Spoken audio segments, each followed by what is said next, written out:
আমাদের ডিস্টার্ব করছেন, তল্লাশিতে খেপে গিয়ে বললেন দরবেশ। বেক্সিমকো গ্রুপের কর্ণধার ও সাবেক প্রধানমন্ত্রী শেখ হাসিনার বেসরকারি শিল্প ও বিনিয়োগ খাত বিষয়ক উপদেষ্টা সালমান এফ রহমানের বিরুদ্ধে মোবাইল ফোন ব্যবহারের সংবাদ প্রকাশের পর নড়েচড়ে বসেছে কারা কর্তৃপক্ষ। কেরানীগঞ্জের ঢাকা কেন্দ্রীয় কারাগারে সালমান সহ ডিভিশন পাওয়া ভিআইপি বন্দীদের কক্ষে তল্লাশি চালিয়েছেন কারা কর্মকর্তারা। এ সময় সালমান সহ কয়েকজন কারা কর্মকর্তার উপর ক্ষেপে যান বলে কারা সূত্রে জানা গেছে। সালমান বলেন, আপনারা আমাদের ডিস্টার্ব করছেন।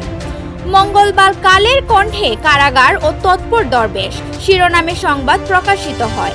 সংবাদে সাবেক প্রধানমন্ত্রী শেখ হাসিনার সঙ্গে সালমান এফ রহমানের ফোনালাপের তথ্য তুলে ধরা হয়।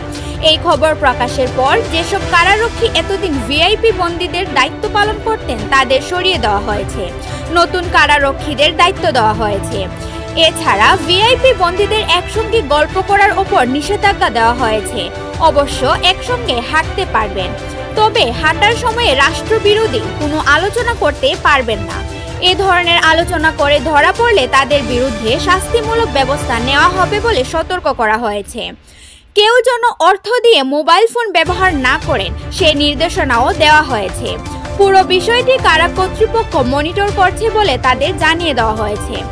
এক কারা কর্মকর্তা জানান, বর্তমানে ঢাকা কেন্দ্রীয় কারাগারে যেসব মন্ত্রী, এমপি, বিভিন্ন বাহিনীর সাবেক কর্মকর্তা রয়েছেন প্রত্যেকেই প্রভাবশালী, ফলে তাদের সতর্কতার সঙ্গে ডিল করতে হয়। তাদের কেউ কেউ তল্লাশি করতে যাওয়ার পর কারা কর্মকর্তা রক্ষীদের ওপর নাখোশ হয়েছেন।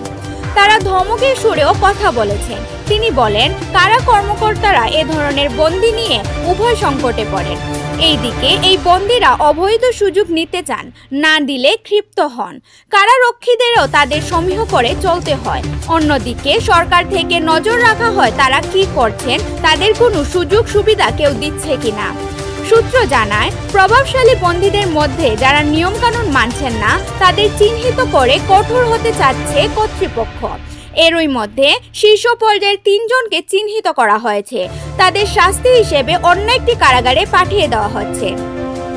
জানতে চাইলে IG prisons brigadier general Syed Mohammad Mutahar Hossain গতকাল বিকালে বলেন, আমরা কারাগারে নজরদারি বাড়িয়েছি। কোনো বন্দী যাতে বিধি বহির্ভূত সুযোগ নিতে না পারেন সেগুলো খেয়াল রাখা হচ্ছে।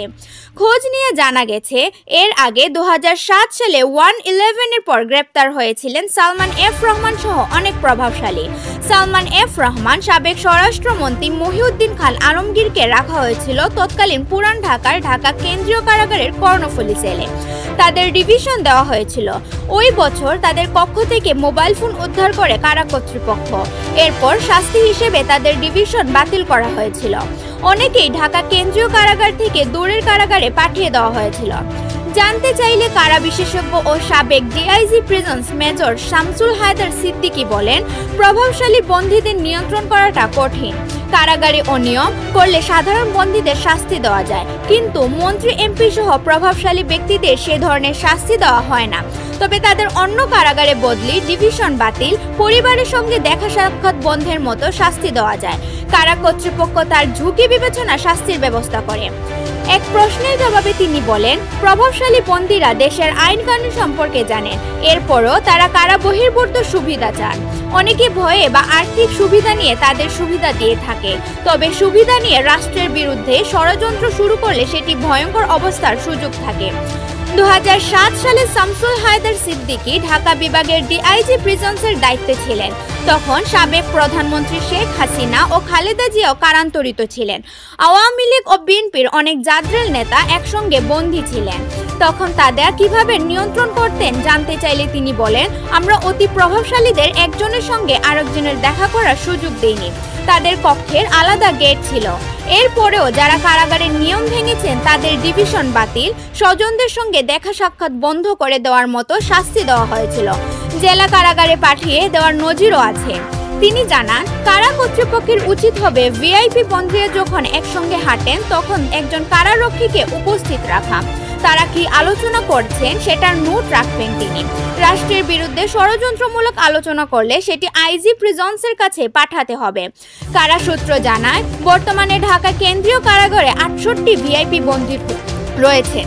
তাদের মধ্যে সাবেক মন্ত্রী প্রতিমন্ত্রী রয়েছেন আনিসুল হক, আব্দুর রাজ্জাক, রাশেদ খান মেনন, সাধন চন্দ্র মজুমদার, ফরহাদ হোসেন, ইঞ্জিনিয়ার মুশাররফ হোসেন, ফারুক খান, আনম ওবায়দুল মুক্তাদির চৌধুরী, ইমরান আহমেদ, টিপু মুন্সি, হাসানুল হক ইনু, কামাল আহমেদ মজুমদার, শামসুল হক টুকু, এবি তাজুল ইসলাম, জুনাইদ আহমেদ পলক।